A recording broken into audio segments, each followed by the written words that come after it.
Go like heck. Welcome to this edition of the Native News Update. I'm your host for today's program, Paul Demain. Many of the stories read here can also be found at our website at indiancountrynews.com, or take a look at our featured channel where we've been doing some live broadcasting from the Great Lakes Indian Fish and Wildlife Commission's 25th anniversary. That's at www.indiancountrytv.com. Here's the news stories from the day from the Associated Press and other Native news sources.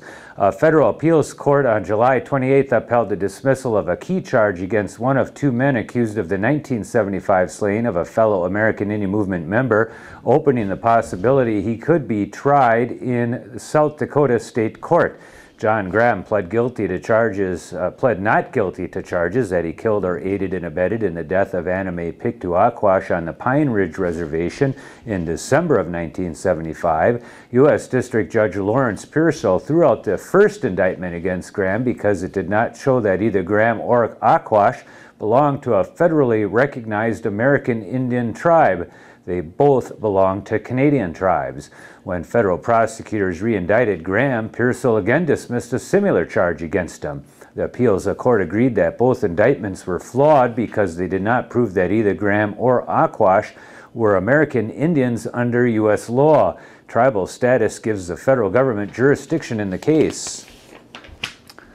Arizona U.S. Attorney Diane Ho-Mitiwa announced this week that she will resign from her job. Ho-Mitiwa was appointed by President George W. Bush's administration after several U.S. attorneys were first fired in midterm, including Phoenix lawyer Paul Charlton.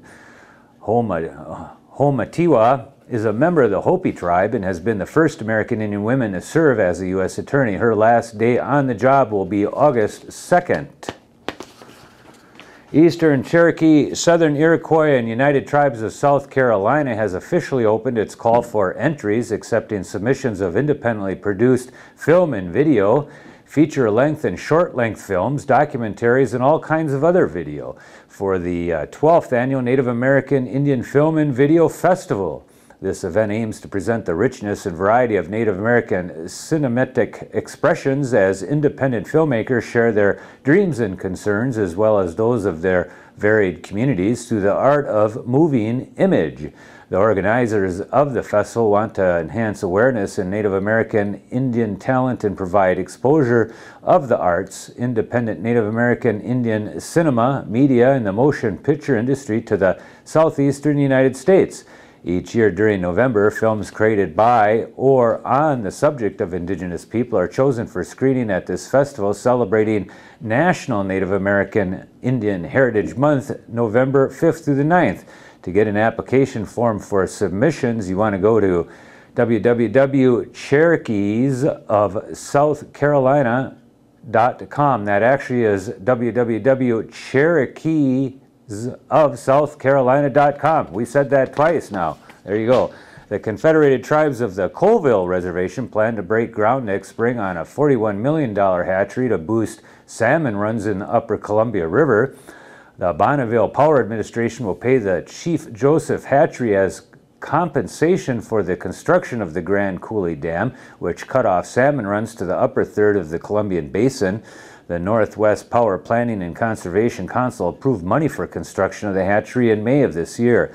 Tribal officials say the hatchery will help the tribes retain their heritage by increasing the number of fish for subsistence and ceremonial use. It will also support non-native sports fishing in the nearby towns of Bridgeport and Brewster. Scheduled to open in the year 2012, the hatchery will release nearly 3 million Chinook smolts each year. Leaders of the Penobscot Indian Nation of Maine are calling attention to the contributions of tribal members Louis Sauk-Alexis and his cousin Andrew Sauk-Alexis. On July 28th, the leaders held a news conference at Indian Island, gravesite of Louis Sauk-Alexis, who played professional baseball for the Cleveland Spiders a century ago. They will receive a resolution passed by the Maine legislature last month calling on the Baseball Hall of Fame, the Cleveland Indians, and the Sports Illustrated to respect and honor the athletic achievements of Sauk-Alexis and his cousin Andrew, who competed in the 1912 Olympic Marathon in Sweden and in 2 Boston Marathons. The Shakopee Mdewakanton community donated nearly $40 million to charitable causes and groups in the last fiscal year. The tribe, which owns Mystic Lake Casino Hotel in Prior Lake, revealed in its annual report that it spread the donations to other Indian tribes as well as other charitable endeavors in the University of Minnesota's new football stadium, which got $10 million. The tribe made grants and donations to a total of 19 tribal nations, including $1 million each to 5 other Minnesota tribes and 7 other tribes in nearby states. Chairman Stanley Crook says the success of Indian gaming has allowed many tribal members who once lived in poverty to return to a tradition of giving between Indian tribes. A correction in an upcoming powwow, the annual Trail of Tears powwow at the Trail of Tears Park in Hopkinsville, Kentucky, is being held on September 12th and 13th, 2009, not the weekend before as listed in the News from Indian Country Powwow directory. We apologize for that error. You can get more information on that powwow at www.trailoftears.org. And that is the latest roundup of news from Indian Country on this edition of the Native News Update. We want to thank our underwriters for helping us with this broadcast and you for joining with us again and again and again. Miigwech, and have a great day.